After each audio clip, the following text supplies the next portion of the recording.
Good morning. The song we're going to sing to you this morning is by Swami Ananda, If You're Seeking Freedom. And it's very pertinent for this time of chaos in the world that we realize really what we're here for is to seek freedom and not everything else that can be found in this world.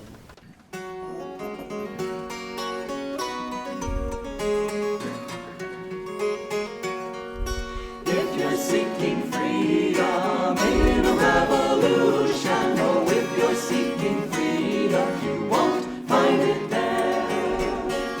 For once the guns stop blazing, you'll find it amazing how the world can drag on just as before.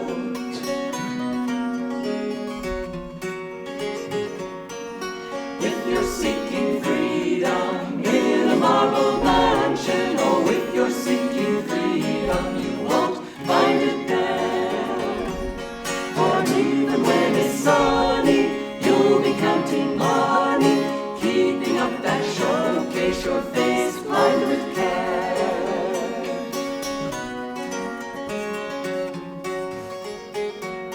And if you're seeking freedom on a throne of power, oh, if you're seeking freedom, you won't find it there.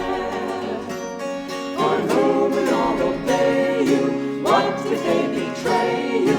Tense you'll be and waiting for foes everywhere.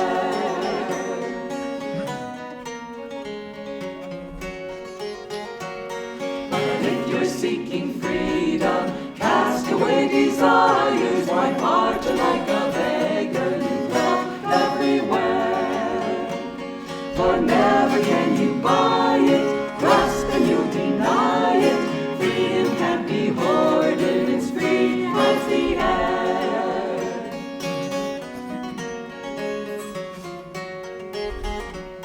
And if you're seeking freedom, seek it on the mountains, got sunlight on your shoulders, the wind in your hair. For there's no one can hold you, boss about or mold you. Once your heart is free, you'll be king everywhere. For there's no one can hold you, boss about or mold you. Once your heart is free, you'll be king everywhere.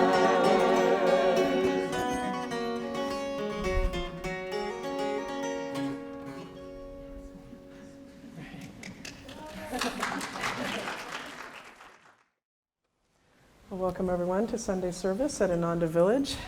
Welcome to our community members, to those who are taking programs at the Expanding Light, and those who are with us online, and those who may be visiting us from our surrounding neighborhood and area.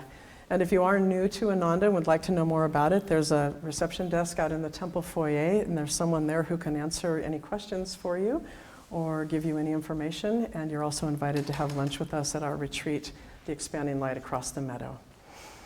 I am Tyagis Lisa, and this is Tyagis Peter, and it's our joy to be with you today.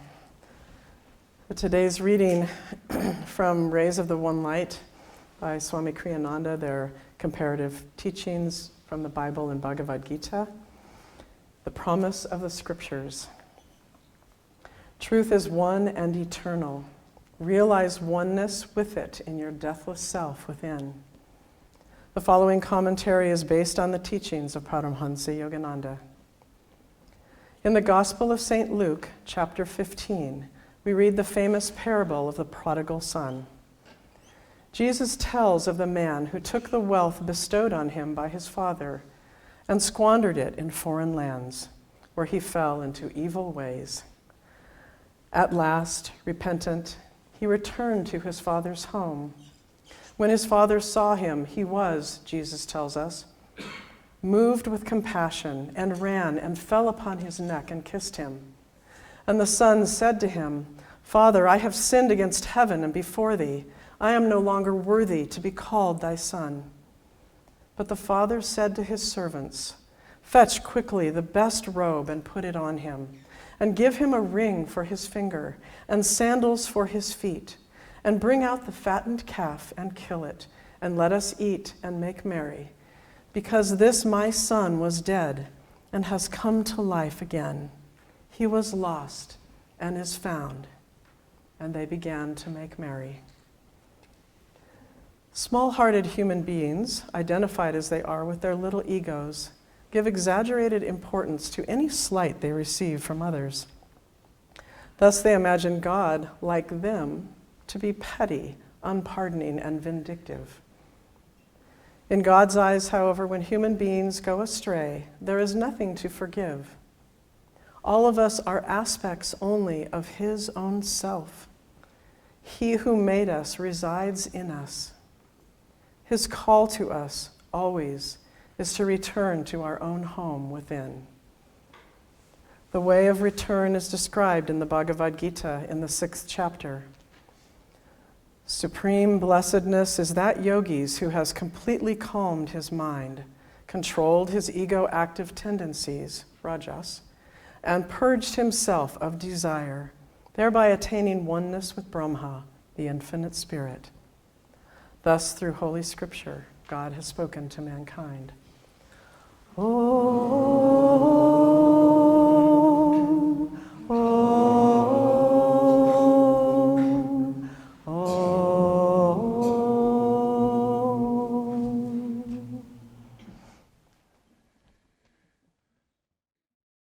Our reading today is from Whispers from Eternity. This is Yogananda's book of prayer demands and mystical poems. I actually discovered that there's a section in the book on prayer demands for children. I had not noticed that before. And I picked one of those today, and they're all just delightful. This one is, Thou art the cause of everything, I bow to Thee. Dear Heavenly Father, the moonlight reminds me that all darkness passes.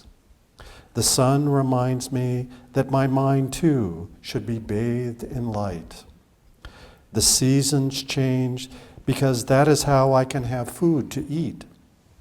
The seasons change also to teach me to adjust to all life's changes.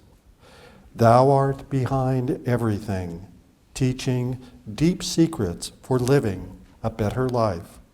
Always I bow to Thee.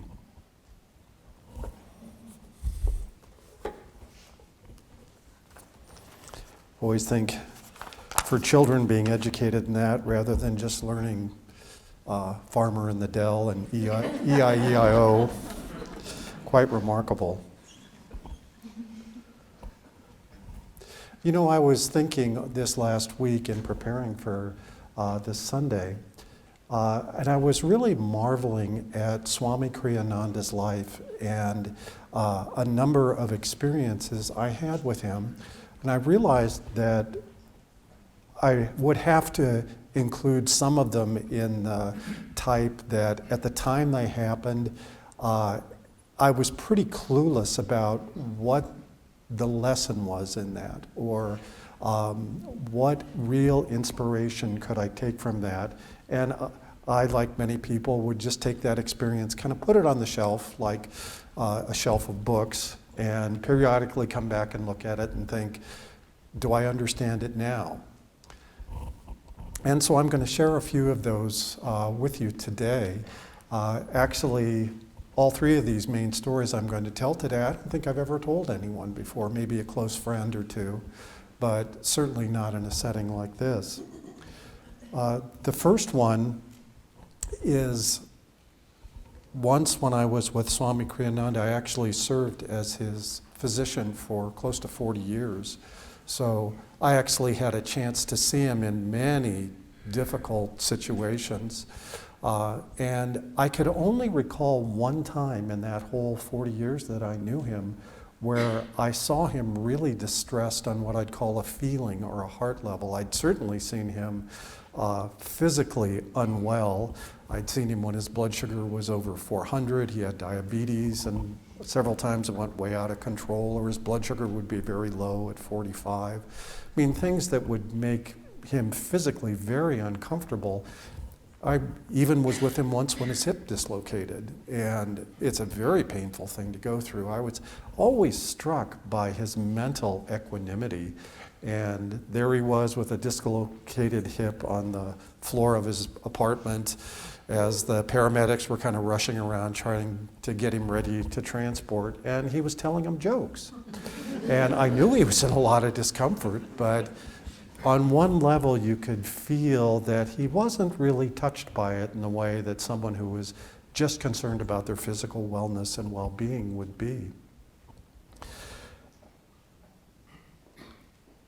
There was one time, as I mentioned, where I did see him with what I would call a real heartfelt level of distress. This was back in the 1980s. He was actually in Italy at the time, and I had gone over for some vacation, and he'd asked if I would stop by and check on his medical things one morning after breakfast. So I popped down to where he'd eaten his breakfast out on a little porch. And clearly something was not okay. I mean, he seemed a little, I would just put it, distressed, emotionally distressed, feeling distressed.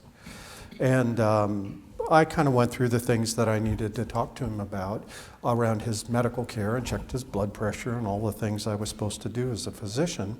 And I finally just said, you know, is everything all right? You seem very distressed to me today. And he clearly didn't want to talk about it initially, but I persevered a little bit. I wanted to find out if there's anything I could help with. And he finally sort of stammered out. He said, you know, sometimes I am not sure that I have done enough to serve God. And it was so heartfelt. It was like a weight on my heart, because I could feel the depth of feeling behind that. And we talked a little bit, and I actually said to him that, you know, how much his books had helped me personally, all the work that he'd done. He'd written many pieces of music, had founded the Ananda communities, really helped bring many aspects of Yogananda's work out into the world. And I had told him several of his books, one called A Visit to the Saints of India. I had read it so many times that literally about a month before, it just dissolved in my hands. The whole book just fell apart because I've been through it so many times. It just kind of all collapsed. And that I'd probably read his autobiography called The Path. I'd probably read that 12 times in the 10 years since it had come out. And how much that had helped me, and I know it had helped other people. And I even just remembered at that point that he had mentioned a few months before that he'd been invited to a leadership conference in California.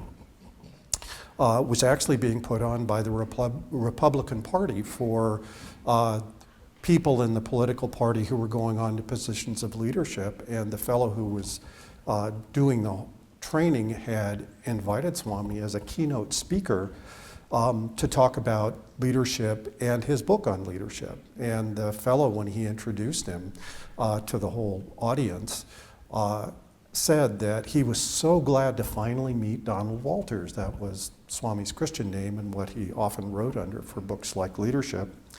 That for years, he'd been giving friends, family, colleagues copies of this little leadership book on how to be a good leader that Swami had written, because he'd always found it so helpful, and he'd given away dozens of these, and now he finally got to meet the fellow that wrote it.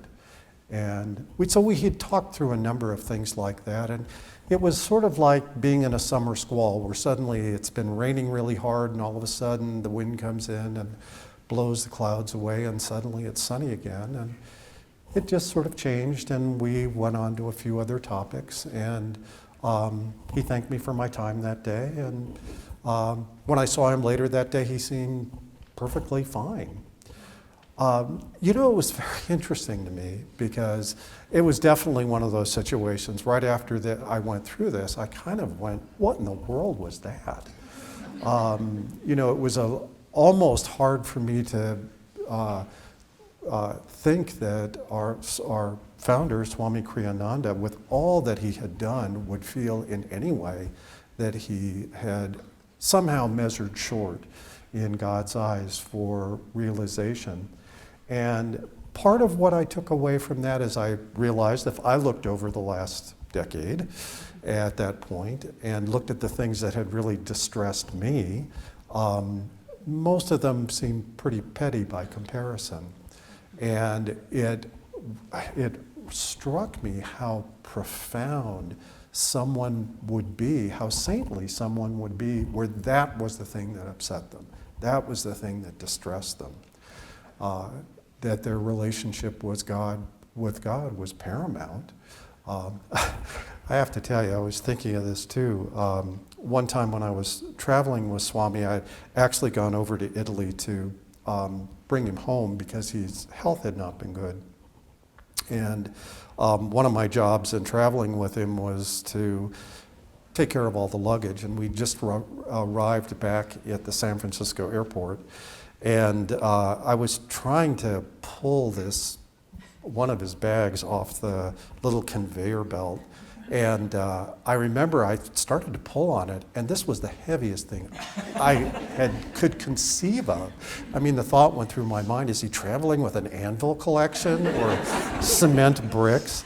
And I pulled this thing off the cart, and of course I was off balance and was trying to set it down, and I managed to drop it right on Swami's big toe. And he was wearing sandals, so it was this big, juicy, big toe waiting there. And I dropped this incredibly heavy bag right on his toe. And he actually yelped. It hurt. I'm sure it hurt. And, here I was, it was like I'd gone all this work to get him back safely from Italy. And now I had crushed his foot as we were leaving the airport. And it was very sweet because he actually yelped, kind of went, yow! It was almost like a cartoon character the way he did it. But then he stopped, collected himself a little bit. He put his hand on my shoulder and he said, "Peter, don't be worried. Stuff like this happens. You didn't hurt me." And I thought, how kind.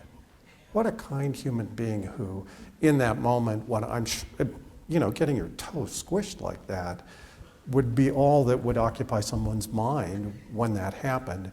But I was struck how quickly he shifted in concern for me, because he knew as a physician I'd be very worried that I'd hurt him.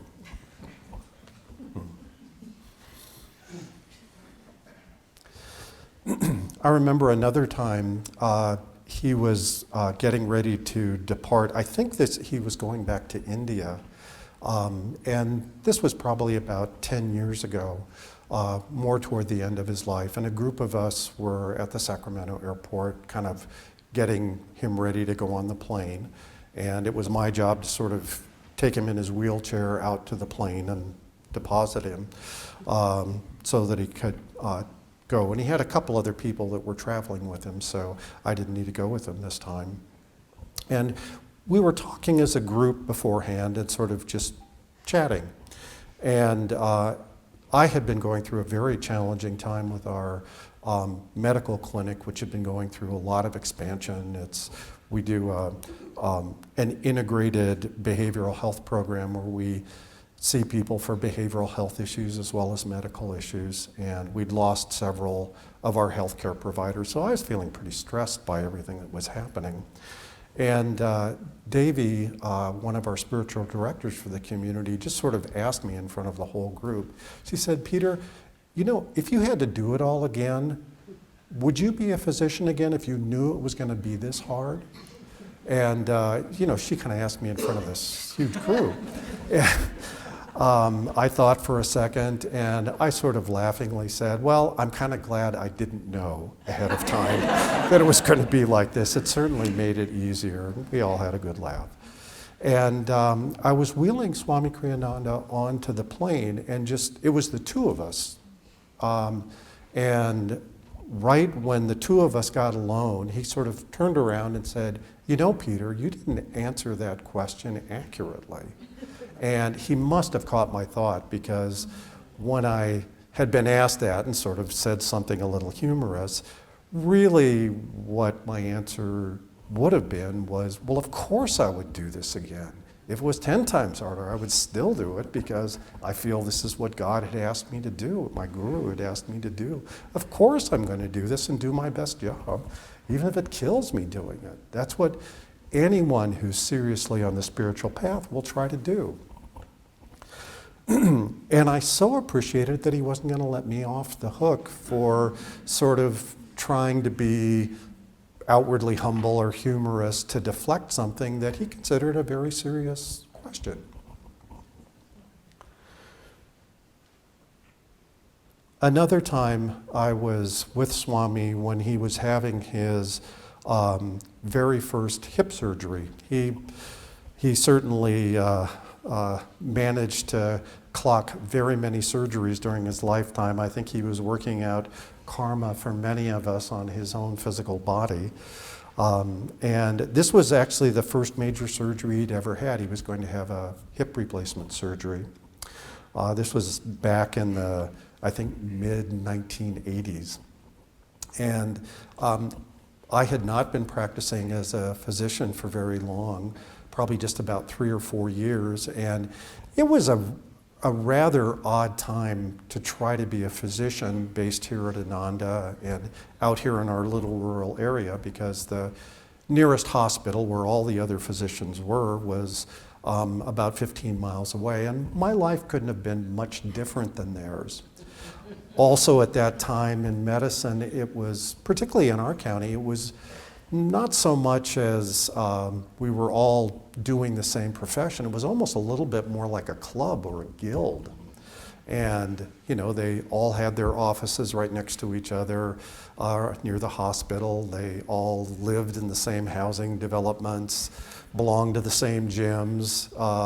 All their family members were all friends and went to school together. And here I was out living in this spiritual community that was very poorly understood in Nevada County at that time. I think nowadays, if you were to ask a typical Nevada County resident, gee, what do you know about Ananda? They would probably say, oh, I hear it's a fabulous place, and oh, they have a tulip festival that people go to every year. I've been twice, and I'm looking forward to going again this year, and the people are always so just delightful to be around. It was not like that then. It was... And more than once, when I would be introduced to a physician for the first time, the first thing they would say, are you from Ananda? And I'd say, yes, I live there. And they would say, oh, and walk away. So when I went in with Swami for his surgery, I actually said, would you like me to come into the operating room with you and just stand at the head of the table with you while you have your surgery? And he said, you know, I would really appreciate that. So I worked it out with the surgeon. When you go into an operating theater, it's a fairly bustling, active place that's pretty noisy. And it's not just the surgeon and the patient. I mean, there's an anesthesiologist and several nurses that are helping. Often there's an assistant surgeon. So I realized going in there that this was my first time meeting many of these people, their first impression of me as a physician, and was trying to kind of behave myself in a way that I thought would be a good expression of who we were as a community. And really trying to behave appropriately for that setting. So we had Swami on the operating table, and he was listening to some music. We had some earbuds in his ears, listening to some Ananda music. And it came time to anesthetize him. And for any of you who have never seen an operating theater in a situation like this, it's a very bustling place. And there's a lot they need to accomplish in a short amount of time. But there's a fair amount of kind of friendly banter that goes on. And people are talking about what movie they just saw, and, you know, the new pair of shoes they just got, and how their kids are doing in school. And they all know each other. They've done these procedures literally hundreds of times already. So there's not really too much new about it other than it's just a different patient. And the anesthesiologist said, all right, I'm going to go ahead and push the plunger in, and this will put him to sleep. It was a very short-acting anesthetic to initially put someone to sleep before they started breathing for the patient. And so I took Swami's little earbuds off and I said, okay, they're going to go ahead and inject into your IV some medication that's going to make you really sleepy. And I'm going to be standing here the whole time for your procedure. Is there anything else I can do for you? And he looked up at me and he just had this blissful smile on his face. And he was already quite deaf by that point, so whenever he talked without his hearing aids in, it was this loud, booming voice. And he just sort of boomed out. He just said, Peter, people who don't love God, their lives must be so empty. And the anesthesiologist pushed in the medication, and he just went to sleep. And I looked up, and everybody was still doing their jobs, but it was total silence. And no one said a word for about 2 minutes. They just started, they were doing everything that they needed to do, get in position, but no one said a word. And I thought, what a world this is. What a comedy this is. Here's my spiritual teacher, and he has just said something so profound. All I could say to him was, yes, Swami. I mean, I felt that down to my toenails. I felt the same way. I wouldn't have imposed that on the other people operating. So he did it for me. It really struck me in watching Swami Kriyananda throughout his life that here we had the example of a very great saint living his life for God, and we got to see how he dealt with all the vagaries and changes that would come, and to model for us how to live, and live as a lover of God, as a devotee of God, and to do it with great moral courage. I think I would just like to close today just saying that I think what Swami would want to make sure that we're doing is uppermost, that we're being who we are, that we're not trying to live our lives in a way that is in any way false or in any way not true to who we are as people, but that we do that in such a way that we help others. Probably the best sermon we can give to another human being is to live our lives with great compassion and kindness, where they are moved by who we are and moved with how we work with them with great compassion, with great love. And we've never said a word about those things, and yet they feel it. They feel transformed by it. I think the other thing he would always want to remind us is make sure we meditate every day.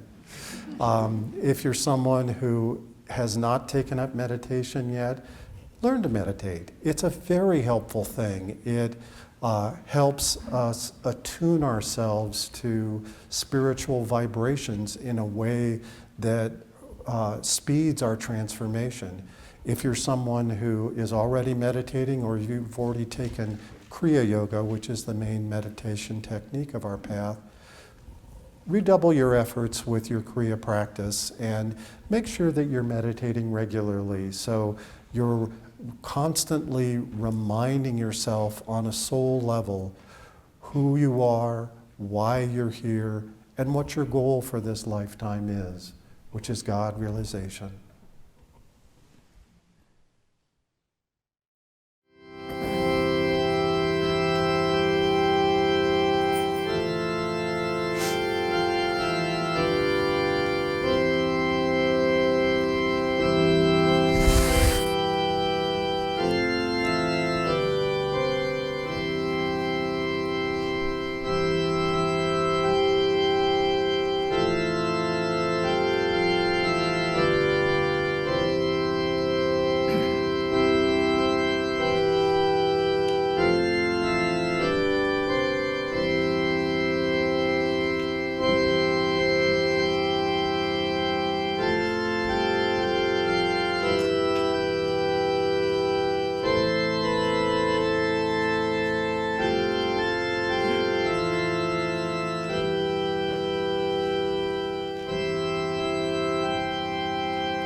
I was caught up in ecstasy.